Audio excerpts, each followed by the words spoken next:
The vehicle was buried in fallen leaves, moss grew on its metal plates, and a bird's nest had even been built in the gap of the engine. This unwanted piece of junk, which even had a mouse nest under the seat, had been left here for 15 years. When the boy connected the battery and turned the key, the engine suddenly started to spin. When the boy went for a walk with his father and their dog, he found a strangely shaped giant machine beside a small grove. The machine seemed to have been left here for a long time. Its body was filled with fallen leaves. Looking at the nameplate on the vehicle, he realized it was a Weybark 101F towing scraper, an extremely rare model even on the market. The father and son immediately decided to try to start the machine, but since they had only gone out for a walk, they had no tools. The boy drove back home to get a battery and some tools. While setting up the spare battery, the father asked around to gather information. He found out that the machine had already been left here for 15 years, and the last time it was started was so long ago that no one could remember. Moreover, it was now an ownerless item with no one claiming it, which was a stroke of luck for the father and son.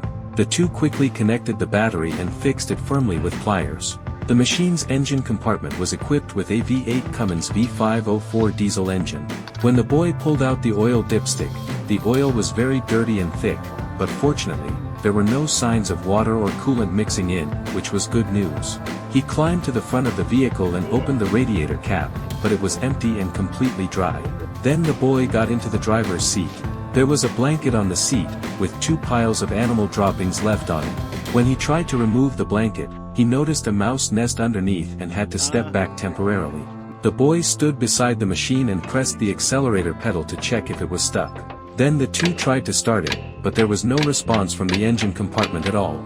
The father guessed that the power might be too weak or there was a problem with the solenoid, and told the boy to keep trying. After this stalemate lasted for a few minutes, the boy turned the key again. This time, the machine suddenly responded and the engine started to spin, but it stopped soon after. The father started his own car, connected the spare battery to charge it, and then went to the back of the scraper. He opened the fuel tank cap and leaned in to smell it. There was a smell of diesel. When he pulled out the dipstick, sure enough, there was more than half a tank of fuel left. The boy's mood lifted immediately when he saw this. After waiting for more than 10 minutes, they tried to start the engine again, and the condition had obviously improved, even to the naked eye. As they kept cranking the engine, light blue smoke began to rise from the engine compartment, and smoke also started to puff out from the 2 exhaust pipes at the rear. It seemed that the engine would fully come back to life after a period of preheating. At this time, it began to rain. To speed up the progress, the boy brought a bottle of starter fluid to see if it would help. He found the air intake, which looked a bit dirty. When his father helped him open the cover, surprisingly, it was surprisingly clean except for a few fallen leaves inside. The boy asked his father to get into the driver's seat to continue the starting operation, while he waited for the right moment to spray the starter fluid into the air intake. Unexpectedly, just a little spray was enough. The engine, which had been dormant for 15 years, immediately came back to life and started successfully. The rear exhaust pipes spewed out a lot of black smoke, mixed with dust and garbage. These were probably the belongings of some small animals. The boy didn't expect it to go so smoothly. From the way it started just now, the fuel in the tank seemed to still be usable. But since the radiator was still empty, the boy decided to add some coolant and fill the rest with clean water. In most cases where the radiator is empty, it's caused by a leak in the pipeline. When he checked the engine compartment, he indeed found the leak. He tried to tighten the joint to slow down the leak. Although he couldn't stop it completely, the leak was brought under control. The radiator wasn't full yet, but fortunately, there was a pond nearby. The father fetched water with a bucket and filled the radiator. Now the engine started much more smoothly, and when the machine ran, the scraper blade and bucket at the rear slowly lifted up. It seemed that the hydraulic system was not damaged. While his father was cleaning the fallen leaves off the vehicle body, the boy sat in the driver's seat and tried to operate the scraper. Under his control, the machine started moving again after many years. He had thought it would take a lot of effort based on its appearance, but surprisingly, it started quite easily. The surrounding grassland was very flat, and the boy drove the machine around to test it.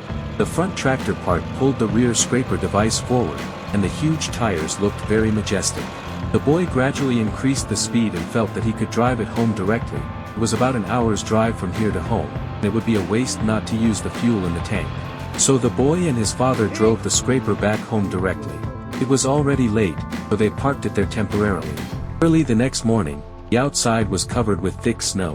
After simply cleaning the snow off the vehicle body, the boy opened the fuel tank cap and found that there was still a lot of fuel left. He found another nameplate next to it, which had information such as the filter model number written on it. Considering the possibility of water mixing in the fuel tank, the boy climbed to the top of the vehicle and turned the drain plug. Orange diesel flowed out, but there seemed to be no water mixed in. He tightened the plug again with relief and added a little fuel tank cleaner.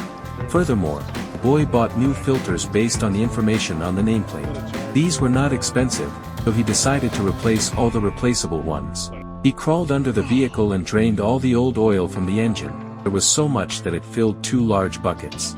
Then he removed the oil filter, filled the new filter with oil, installed it. Similarly, he filled the 2 new fuel filters with diesel and replaced the old ones. The old filters were stuck because they had been left for many years, and the boy spent a lot of effort to finally remove them. There was no water in the fuel drained from the old filters. There was a lot of sediment. After that, he poured new oil into the engine. Judging from the amount of oil drained, he needed to pour at least 5 to 6 bottles to fill it up.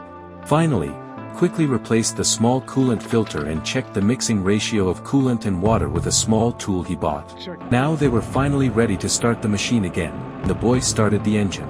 This time, it started much more smoothly.